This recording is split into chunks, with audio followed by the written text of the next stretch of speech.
The first thing the female CEO saw was the hotel door slam shut behind her.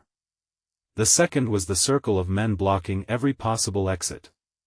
And the third was the quiet father standing 30 feet away with his little daughter's hand in his, looking like the last person in the world who could possibly save her. She had no idea that the man everyone had ignored in the lobby had once walked into places where heavily armed men were waiting for him, and she certainly did not know that within the next few minutes, his forgotten Navy SEAL past would change all three of their lives forever.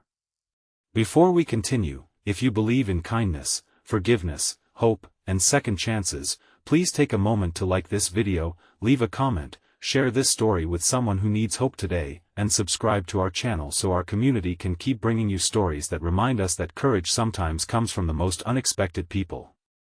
The woman trapped inside the private conference corridor was 39-year-old Maren Whitlock, the founder and CEO of Whitlock Meridian, a technology company that had grown from a tiny apartment startup into one of the most respected logistics firms on the East Coast. To the business world, Maren was known for being composed, brilliant, and almost impossible to intimidate.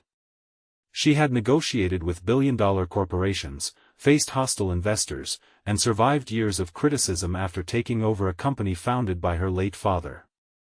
But beneath the tailored gray suit and carefully controlled expression was a woman carrying a wound she rarely allowed anyone to see. Her father had died believing she was too young to lead, and for years Maren had worked twice as hard as everyone around her because she was terrified that one mistake would prove him right. That afternoon, she had arrived at the prestigious Belhaven Grand Hotel for a private meeting regarding a multi-million-dollar expansion deal. The hotel was crowded with guests attending a business conference, and sunlight poured through enormous glass windows overlooking the city. Maren had just finished the meeting when she noticed something strange. A man she had never met was standing near the elevator watching the corridor. Then another appeared near the staircase. A third moved behind her assistant. Before she could understand what was happening, several men stepped into the hallway and quietly blocked the exits. They were not hotel employees. They were members of a criminal organization that had been pressuring Maren for months to surrender control of a valuable property division. She had refused every demand, reported their threats to authorities, and assumed the legal system would eventually protect her. She had never expected them to corner her inside a hotel filled with hundreds of people in broad daylight. The leader, a broad-shouldered man named Grant Holloway, moved toward her with a cold confidence that made the hallway suddenly feel much smaller. Maren tried to remain calm, but her fingers tightened around the folder she was holding. Her assistant had already been forced away from her. The hotel security team was somewhere downstairs, and every man around her seemed determined to make sure she never reached the lobby. Then, from across the open atrium, a little girl dropped her stuffed rabbit. Her father bent down to pick it up. His name was Everett Shaw, a 41-year-old single father who worked temporary security shifts while raising his 8-year-old daughter, Maisie. He was wearing a simple navy polo shirt with an inexpensive watch and carried a small backpack containing his daughter's coloring book, a water bottle, and the lunch she had insisted on bringing with her. Everett had come to the hotel because he had been assigned to escort conference guests during the afternoon. His daughter was with him because her school had closed unexpectedly, and he had no one else to care for her. To everyone watching, Everett was simply another exhausted father trying to get through the day. But Everett had spent years teaching himself how to look ordinary. A decade earlier, he had served as a Navy SEAL. He had operated in places where hesitation could cost lives, where danger could appear without warning, and where the difference between panic and discipline was sometimes the difference between someone coming home or not. After leaving the military, Everett had struggled with the transition to civilian life. He had lost friends, lost his marriage, and eventually lost the confidence that had once made him feel invincible. When his daughter was born, he decided that being her father mattered more than being a warrior. He never told people about his military history unless absolutely necessary. Maisie was the reason. He wanted her to know him as the father who packed her lunches, attended school performances, fixed broken toys, and sat beside her when she was afraid of thunderstorms. He did not want her childhood filled with stories about violence or battlefields. But when Everett looked across the atrium and saw the men surrounding Marin, something inside him changed. It was not anger. It was recognition. The positioning of the men. The blocked exits. The distance between them. The way Grant Holloway kept one hand close to his jacket. The way another man stood with his back against a column, pretending to check his phone while watching every movement. Everett immediately understood that this was not an argument. It was an extraction. And Marin was the target. He gently moved Maisie behind a large decorative planter and told her to stay exactly where she was. Then he walked toward the corridor. One of the men noticed him and stepped forward to block his path. Everett stopped. He did not raise his voice. He did not threaten anyone. He simply looked at the man with the calm, measured expression of someone who had spent years learning how to recognize danger before it became violence. The man hesitated. That hesitation was enough. Everett noticed a hotel employee approaching from the far end of the corridor and quietly motioned for him to contact emergency services without drawing attention. Then Everett shifted his attention back to the group. Marin saw him and immediately assumed he was another security employee. She was wrong. Grant Holloway looked Everett over and dismissed him as harmless. He had no idea that Everett was already studying the environment, counting people, identifying exits, and calculating how to create space without putting innocent guests in danger. Everett stepped closer and positioned himself between Marin and the most aggressive member of the group. The moment was strangely quiet. People in the lobby had begun to notice that something was wrong. Several guests lifted their phones, but Everett knew that panic could make the situation worse. He kept his movements controlled and focused entirely on preventing anyone from getting hurt. Grant tried to intimidate him. Everett did not react. Instead, he calmly identified himself as hotel security and warned them that law enforcement had been contacted. Grant laughed, but the laugh disappeared when Everett mentioned details about their positioning that only someone with serious tactical experience could have recognized. For the first time, Grant looked uncertain. Marin noticed it too. Then everything happened at once. One of the men moved toward Everett. Everett sidestepped rather than attacked, redirecting the man's momentum and creating distance without causing serious injury. Another man attempted to close the gap, but Everett moved between him and Marin again. He used the environment, not brute force, keeping the confrontation controlled and away from the guests. The hotel erupted into confusion. But Everett remained remarkably calm. His training had returned not as violence, but as discipline. He guided Marin toward an open service corridor while instructing nearby guests to move toward the lobby. When one of the criminals tried to follow them, Everett stopped him long enough for the hotel security team to arrive. Within minutes, police officers entered the building. The men were arrested. Marin stood against the wall, breathing heavily, unable to process what had just happened. Everett immediately turned away from her. He did not want praise. He wanted his daughter.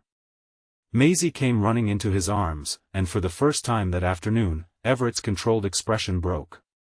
He hugged her tightly and closed his eyes. Marin watched them from several feet away. She had spent her entire adult life surrounded by powerful people. Lawyers, executives, investors, politicians, consultants, and security professionals had all promised that they could protect her. But the person who had actually protected her was a single father carrying a child's backpack. Later, police discovered that the men had been connected to the same organization that had threatened Marin's company. Investigators also learned that Everett had recognized their tactics because of his military background. Marin eventually learned the truth. She was stunned. The quiet security worker was not merely an ordinary guard.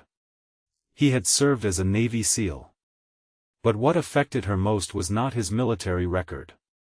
It was what happened afterward. Everett refused the financial reward Marin offered. He told her that he had simply done what anyone should do when someone else was in danger. That answer stayed with her. For years, Maren had believed strength meant controlling everything. Everett showed her that real strength could mean protecting someone without expecting anything in return. But Everett had his own lesson to learn. His daughter had watched him protect a stranger, and afterward, she asked him why he had not been afraid. Everett looked at her for a long moment. He finally admitted that he had been terrified. He explained that courage was not the absence of fear. Courage was deciding that someone else mattered enough to act despite it. Maisie hugged him. That simple embrace nearly broke him. Because Everett knew something Maren did not. He had spent years running from the man he used to be. He had convinced himself that his military past was something dangerous that needed to remain buried. He believed that leaving the SEALs meant leaving that part of himself behind. But that afternoon taught him something different. His past did not have to define him. It could serve something better. Several weeks later, Maren invited Everett to her company headquarters. This time, she did not offer him money. She offered him a permanent position overseeing executive security and employee emergency preparedness. Everett hesitated. He worried that accepting would pull him back into a life he had intentionally abandoned. Maren understood. She told him that she was not asking him to become a soldier again. She was asking him to use what he had learned to help ordinary people stay safe. Everett accepted. The position changed more than his career. It changed his confidence. For years, he had been surviving rather than living. Now he was building something again. His daughter saw him becoming happier. He was still the same father who packed lunches and attended school plays, but now he no longer carried shame about the years before she was born. Maren changed too. She became less guarded.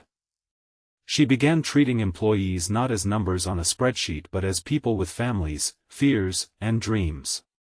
She established emergency assistance programs for workers facing financial hardship.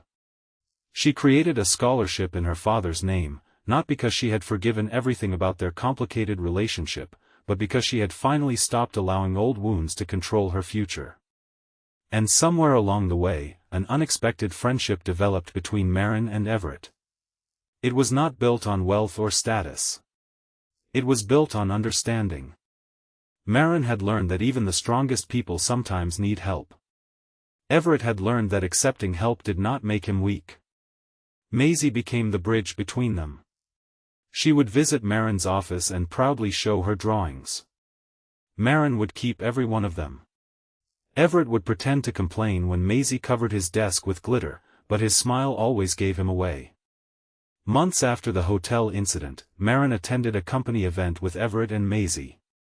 The three stood near the same hotel where everything had changed. Maren looked at Everett and quietly remembered the afternoon when she had believed her life was ending. Everett looked at his daughter. He realized his life had actually begun changing that day too. Not because he defeated criminals. Not because people learned about his military past. But because he finally understood that the hardest battle he had ever fought was not against an enemy. It was against the belief that his past had made him incapable of having a peaceful future. Maren had once been a CEO terrified of losing control. Everett had once been a warrior terrified of becoming vulnerable. Both had been trapped by fear. And both had discovered that healing sometimes begins when someone else reminds you that you are not alone. If this story touched your heart, please like this video, leave a meaningful comment, share it with someone who needs hope today, and subscribe to our channel so you never miss another emotional journey. And before we say goodbye, leave a meaningful comment telling us what lesson stayed with you most. Was it Everett's courage, Maren's transformation, or the idea that our past does not have to decide our future? Because sometimes the person standing quietly in the corner is carrying a story nobody knows. Sometimes the strongest person in the room is the one who does not need to prove how strong they are. And sometimes, the greatest second chance is simply realizing that the life you thought was broken may still have beautiful chapters waiting to be written. Everett never forgot the day he stepped between Maren and danger. Maren never forgot the father who saved her life. And Maisie never forgot the lesson her father taught her that afternoon: courage is not about being fearless. It is about choosing kindness when fear tells you to walk away. And years later, whenever someone asked Everett what the most important thing his military service had taught him, he no longer talked about missions, medals, or survival. He simply looked at his daughter, smiled, and said that the greatest thing he had ever protected was the possibility of a better tomorrow. And that was the victory he finally allowed himself to keep.